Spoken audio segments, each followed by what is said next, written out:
இந்த மாதிரி நிறைய திட்டங்களை கொண்டு வரணும்னு நினைச்சாரு. ஆனா நம்ம ஆட்சி அமையாததால் அது செய்ய முடியல. நம்ம ஆட்சியில் வெஸ்டர்ன் பைபாஸ் திட்டத்தை கொண்டு வந்தாங்க. ஆனா அது இந்த ஆட்சியில் சரியாக திட்டமிடாமல் செய்ததால் நிறைய ஆக்சிடென்ட்ஸ் நடக்குது. அது நீங்களே கேள்விப்பட்டிருப்பீங்க. இந்த ஆட்சியில் பெண்களுக்கு பாதுகாப்பு இல்லை. சிறு குழந்தைகள் முதல் முதியோர்கள் வரை பாதிக்கப்படுகிறார்கள்.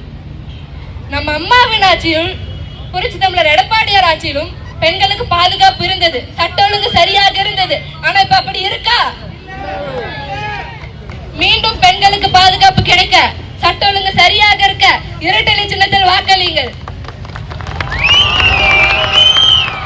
இப்ப பாத்தீங்கன்னா இந்த 5 வருடத்தில் திமுக ஆட்சி இருந்தது. நம் கோவை மாவட்டத்தில் கவுன்சிலர், மேயர், துணை மேயர் போல பல பொறுப்புகளில் திமுக ஆட்களே இருந்தாங்க. ஆனா என்ன செய்தார்கள்? யோசிங்க.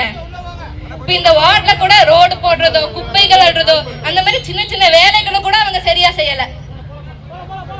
இந்த 5 வருடத்தில் நம்ம ஆட்சி இல்லைன்னா கூட அப்பா தொகுதிக்குள்ள இருந்து உங்களுக்கு தேவையான அனைத்து உதவிகளையும் முடிஞ்ச அளவுக்கு செஞ்சுட்டு வராரு. உங்களுக்கு நல்லது கெட்டதில் கலந்துக்கிட்டாரு. உங்களை ஒருத்தர அவர் எப்பவுமே இருப்பாரு. அப்பா அமைச்சராக இருந்த போது சிறுபான்மையர்களுக்கு கபர்ஸ்தான் கட்டி கொடுத்தாரு.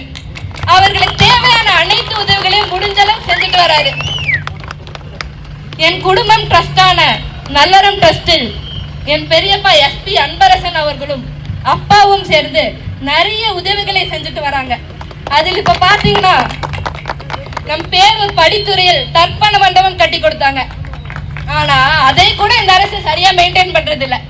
நாம மெயின்டைன் பண்ணலான்னு கூட பார்த்தா விடுறது இல்ல.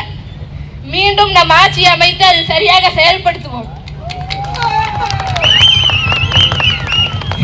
கொரோனா டைம்ல கூட அனைவருக்கும் உணவுப் பொருட்களை கொடுத்து உங்க எல்லாருக்கும் தேவையான உதவிகளை முடிஞ்ச அளவுக்கு செஞ்சாங்க.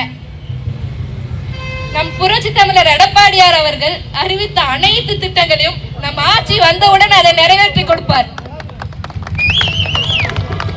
நம் கோவை மாவட்டத்திற்கு மீண்டும் புதிய திட்டங்களை கொண்டு வந்து அதை செயல்படுத்த இரட்டை சின்னத்தில் வாக்களியுங்கள்.